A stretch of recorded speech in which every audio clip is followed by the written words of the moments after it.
Today, we have two main news for you. Heavy fighting erupted in Ukraine's eastern Donbas on Saturday as Russian forces stepped up their shelling of Lysychansk, a strategic city in the region's eastern part. Since its February 24 invasion failed to seize Kyiv, Russia's military has turned its attention to the industrial region as a target for its latest offensive. Ukrainian separatists backed by Russia said they had encircled the city.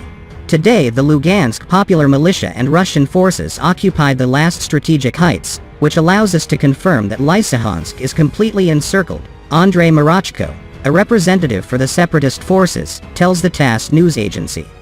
Hours after that statement, the Ukrainian army denied Lysychansk had been surrounded, but said heavy fighting was ongoing on the outskirts of the city.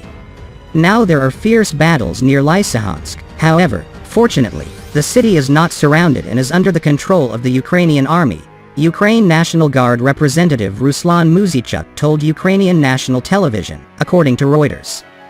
Definitely they are trying to demoralize us, a Ukrainian soldier returning from Lysychansk told Reuters. Maybe some people are affected by that, but for us it only brings more hatred and determination.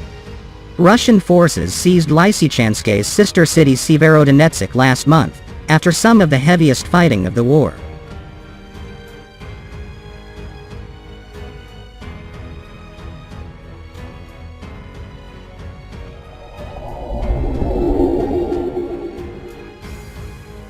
In his nightly television address on Saturday, Ukrainian President Volodymyr urged Ukrainians to maintain their resolve and inflict losses on the aggressor, so that every Russian remembers that Ukraine cannot be broken.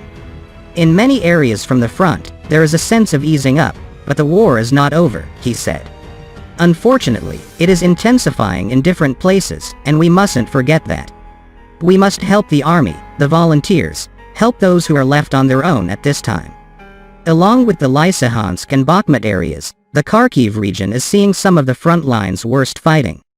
4 people were killed, and 3 others were wounded in shelling in Izium and Chugiv, 2 districts of the northeastern Kharkiv region, according to Oleg Senegubov, Kharkiv chief of district.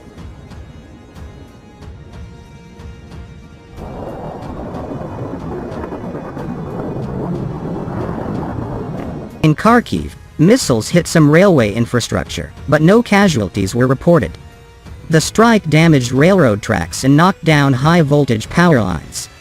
After Russian rockets hit at 4 in the morning, the power grid and 3 high-voltage lines powering traffic lights in a substation are damaged, Pavlo Svistelnikov, manager of the regional power grid, told Reuters.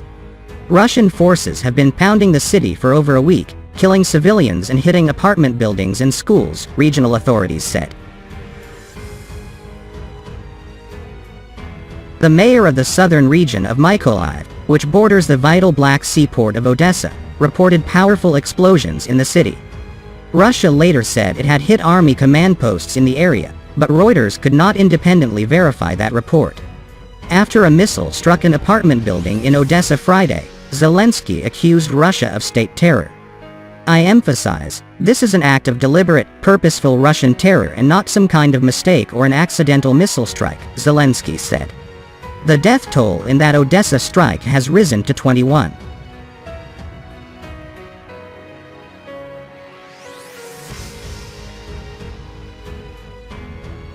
Ukrainian military officials said at least 50 civilians have been killed by Russian rocket and missile attacks this week, including 19 killed Monday in a mall in Kremenchuk.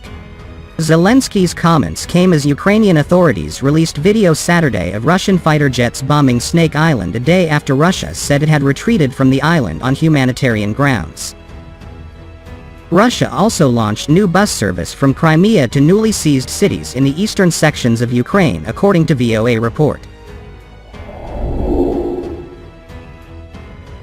Meanwhile, more U.S. aid is heading to Ukraine. As the war continues, the United States announced details of $820 million in additional military aid for Ukraine, including new surface-to-air missile systems and counter-artillery radar. The 14th U.S. package of military aid includes 2 air defense systems, known as NASAMS, which can help Ukrainian forces defend against cruise missiles and aircraft.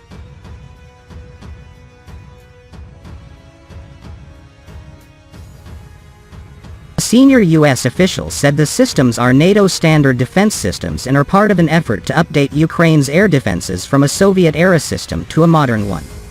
The Ukrainians are doing a magnificent job of employing their existing air defense systems, but we all know that Soviet-type systems means that it's Russian-made, so over time it will be harder to sustain with the spare parts, the official said.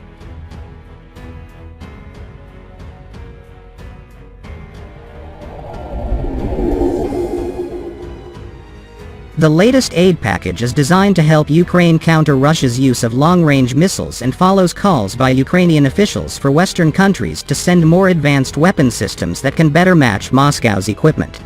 The latest military aid package also provides Ukrainians with up to 150,000 rounds of 155mm artillery ammunition as well as additional ammunition for medium-range rocket systems the United States provided Ukraine in June.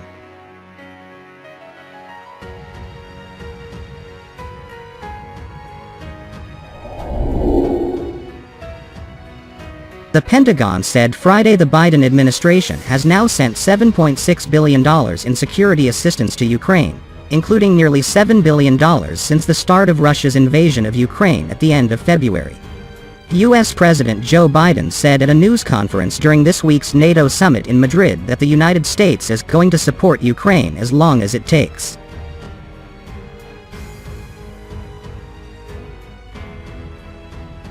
Ukrainian President Volodymyr Zelensky said in his daily address, "I am especially grateful to the United States of America and personally to Biden for the new support package for Ukraine.